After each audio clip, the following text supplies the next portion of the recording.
Otep Sharkamit, Otep. Aujourd'hui, nous allons faire un partage en ce qui concerne les traditions mystico-spirituelles qui sont pratiquées par nos, j'aimerais même pas dire nos ancêtres, j'aimerais dire par nos grands-parents, hein, par ceux qui sont notre lignée, par nos grands-parents. Vous savez, il y a plusieurs pratiques qui parfois nous font nous poser des questions. Alors, le thème d'aujourd'hui, est-ce que ces pratiques-là sont tous dans l'équilibre? Vous savez, on dit, pour avoir ce que tu n'as jamais eu, c'est de faire ce que tu n'as jamais fait. Si nous ne nous posons pas de questions, mais nous sommes toujours dans des problèmes, on est toujours dans l'évolution, on est dans des problèmes en problème, ça veut dire qu'il y a un trouble quelque part. Et parfois, il faut se poser la question, qu'est-ce qui ne va pas pour pouvoir trouver la solution. Parce que si on n'arrive pas à se poser la question, qu'est-ce qui ne va pas, pourquoi est-ce qu'on est dans telle ou telle position, alors on n'aura jamais la réponse qu'il faut, on ne va pas pouvoir avancer.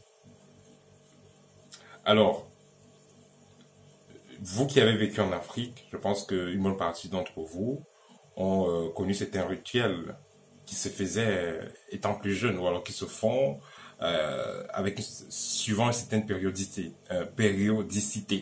Voilà. Donc, c'est-à-dire par exemple des rituels de lavage, rituels de blindage. Bon, le lavage, il est correct.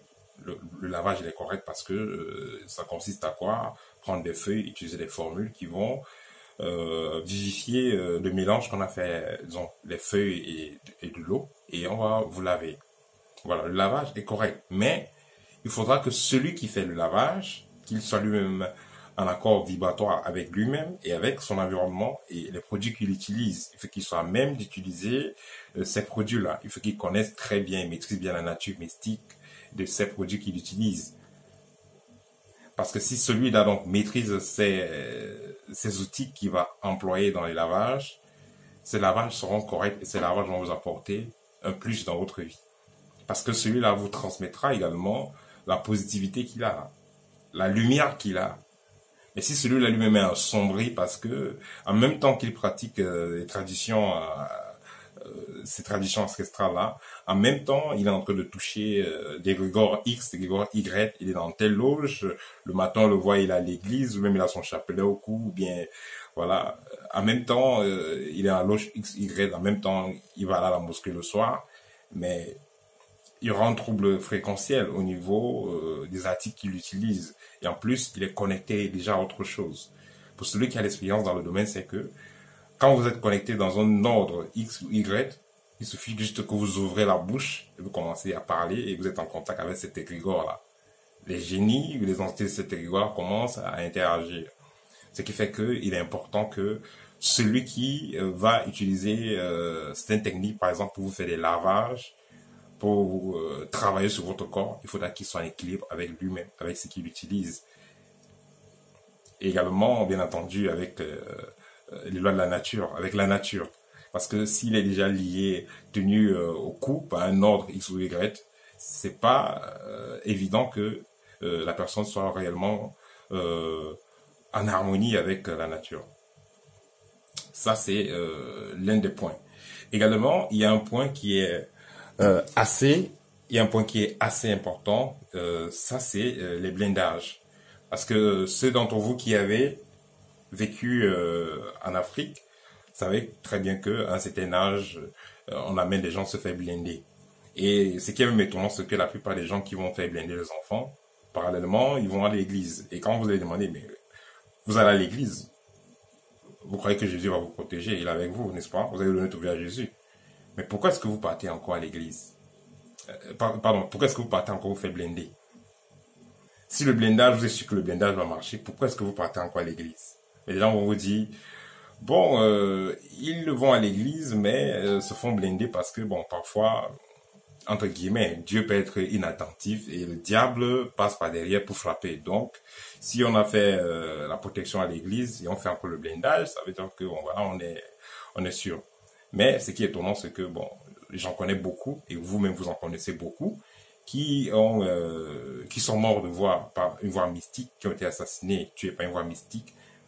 Bien évidemment, ils avaient fait les blindages, ils avaient donné la vie à Jésus, ils étaient dans les églises. D'autres vont dire c'est la volonté de Dieu, c'est la volonté d'Allah, mais c'est faux. Parce que quand vous suivez une voie initiatique, vous comprenez que l'être humain est son propre sauveur. Je vais vous donner un exemple simple. Vous allez chez un voyant, il vous dit que vous allez vivre jusqu'à 100 ans. Vous allez vivre, vous serez ministre, vous serez président. Ok. Mettez-vous au sommet de votre maison, vous sautez plus bas. On va voir si vous allez vivre ou pas. Ou alors, attendez quand un train passe, vous allez vous jeter sur la route du train. Vous allez vous jeter sur une autoroute. Donc vous comprenez que c'est vous-même qui décidez. On mérite son destin. Donc ce n'est pas le hasard. On mérite le destin. L'initié ne croit pas au hasard. Voilà, ça c'était pour parler des blindages. Donc, ce qui fait que beaucoup de gens ont pour habitude de se faire blinder, pensant que c'est bon. Selon moi, c'est pas si nécessaire que ça. C'est des raccourcis. C'est comme il y a des blindages contre, on va dire, contre la sorcellerie, contre les sorciers, contre ceci, contre cela. Il y a également des gris-gris qu'on pourra vous donner. Voilà, vous avez tel gris-gris contre tel ou tel sorcier. Ça va vous empêcher de... c'est pour vous aider à ne pas avoir des cauchemars. Vous allez mettre telle statuette. Vous allez mettre telle statuette à l'entrée de votre maison ou à la sortie de la maison. Tel sorcier ne pourra pas entrer, un génie ne pourra pas entrer. Voilà. Ça peut marcher dans certains cas, mais également, ça va vous créer des problèmes. Parce que c'est contre nature.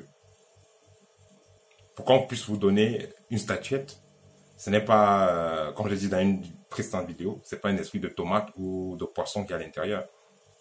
C'est une conscience humaine qui est généralement à l'intérieur. On va vous dire juste un génie, oui. Est-ce que ça se trouve comme ça?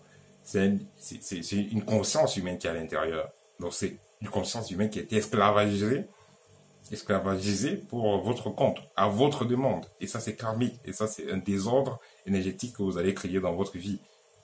Parce que cette conscience, ça devait être dans d'autres plans, mais on l'a plutôt contraint à vous servir.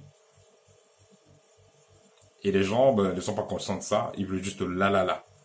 Or, celui qui aurait opté plutôt pour un développement personnel aurait non seulement réussi à éviter tous ces obstacles-là, tous ces problèmes que les gens veulent éviter en commandant des statuettes et autres, mais également, celui-là aurait profité en faisant élever son âme. Son âme aurait acquis une grande maîtrise, une plus grande maîtrise, une plus grande connaissance. Parce que quand vous vous développez spirituellement, vous comprenez avec le temps que toutes ces histoires-là, blindage, statuette, protection de maison, génie qui va faire en sorte que je sais pas trop quoi, que vous rêvez bien et tout ça, tous ces rituels-là, tous ces objets-là, vous pouvez, ces résultats-là, vous pouvez les obtenir en travaillant tout simplement avec votre propre conscience, en développant tout simplement votre propre aura, en apprenant tout simplement à contrôler votre taux vibratoire et également à contrôler les vibrations de votre environnement. Automatiquement, vous n'aurez plus besoin de tous ces articles-là. Vous allez comprendre que ça, ces articles-là même, en fait, ça vous empêche de voir la réalité. Donc ça, les résultats illusoires, c'est juste pour quelques temps, mais après, il y a un prix très fort à payer. Et celui, généralement, qui va faire ce rituel-là, ne va pas vous dire que non, ce que vous demandez là, après ça va vous demander le sang humain. Non, c'est le sang de poule. Non, il faut égorger le poulet, il faut égorger la chèvre. Et puis voilà. Et même s'il faut égorger le poulet ou la chèvre, ça se passe dans quel sens? Comment est-ce que ça se passe généralement? On prend juste une chèvre, on prend le poulet, allez, on découpe. Voilà, et puis voilà, on fait le rituel. Et on s'attend au bon résultat et on dort bien. Mais tout ça, c'est juste un déséquilibre énergétique. Et vous êtes à 90% responsable, vous qui passez la commande. Le sorcier ou l'initié ou le maître qui a fait le rituel, lui, il n'est qu'à 10%. Parce qu'il a fait en votre nom. C'est vous qui avez demandé qu'on fasse cela. Donc ça va s'inscrire, donc ça sera une facture où il y a votre nom, vous allez payer. C'est pourquoi vous allez convenir avec moi que beaucoup de gens qui ont toujours passé leur vie dans le fétichisme. On va aller voir tel marabout, on va aller voir tel ceci. Est-ce que tu as vu la nouvelle bague de tel? Est-ce qu'il faut que tu as vu une nouvelle statuette de tel? Tel a un génie très puissant, tel a ceci. Mais ces gens finissent toujours assez étrangement leur vie. Et leur entourage finit toujours par payer. Ils sont rarement en paix dans leur foyer. Ils sont rarement en paix dans leur vie, dans leurs activités. Les enfants sont rarement en paix par la suite. Vous savez, moi j'ai connu, quand je faisais mes recherches au Cameroun et un peu partout, en Afrique aussi, j'ai connu beaucoup de grands maîtres et ils n'étaient pas forcément super forcément informatiques. Il y avait toujours des trucs bizarres. Peut-être derrière la maison, beaucoup de tombes des enfants, toujours première femme morte, si cela, toujours, il y avait toujours ces choses-là. Parce qu'ils travaillent avec des esprits assez violents, des esprits assez particuliers, qui sont dans les fréquences assez basses, et ce type d'esprit réclame beaucoup de sang, réclame beaucoup de sacrifices. En fait, quand vous commencez à travailler avec ce type d'esprit-là, vous les donnez votre autorité divine, vous devenez carrément comme des esclaves pour ce type d'esprit-là. C'est pourquoi il est important de suivre de suivre une initiation en fait. Il est important de se faire initier, il est important de suivre une voie initiatique. Parce que là, ça va vous permettre de comprendre la nature des choses, comprendre comment fonctionnent les choses, comprendre ces lois-là. Et plus vous allez évoluer, plus vous vous rendrez compte que vous avez de moins en moins besoin de matériel. Quand je parle de matériel, je parle de matériel du mystique. Hein, donc, parce que le mystique, généralement, qu'on a l'habitude de voir, surtout chez nous en Afrique, voilà, dans le temple, il y a beaucoup de statuettes qui symbolisent beaucoup de divinités, il y a beaucoup de gris-gris, il y a beaucoup de choses, voilà. Mais plus vous allez évoluer, plus vous allez rendre compte que vous n'avez pas besoin de vous surcharger, en fait. Voilà, que la spiritualité, c'est pas cette surcharge-là.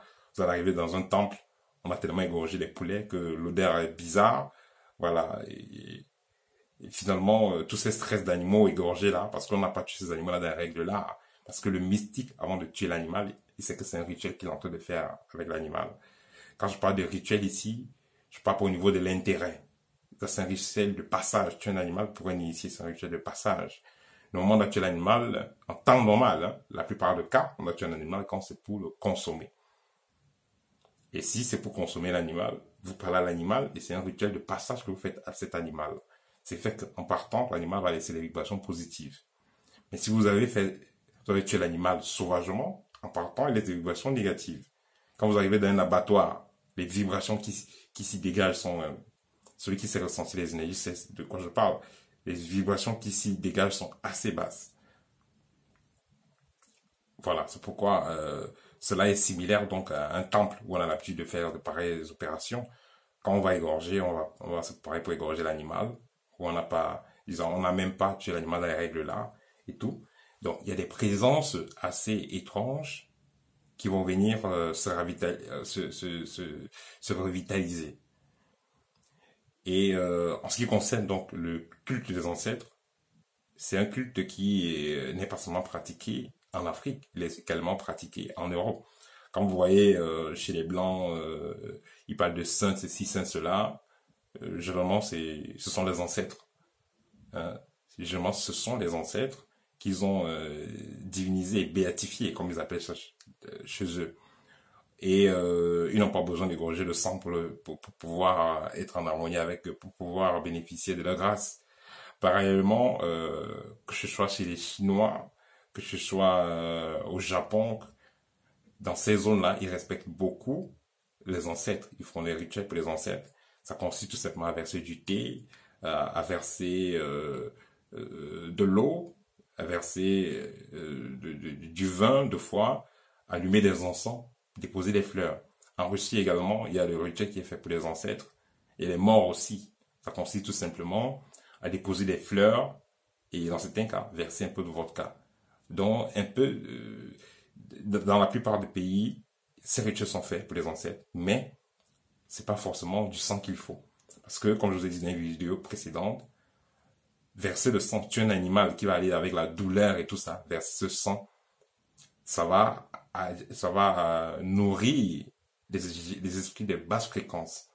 ces esprits errants qui sont souvent utilisés pour faire certains gris-gris. Tandis que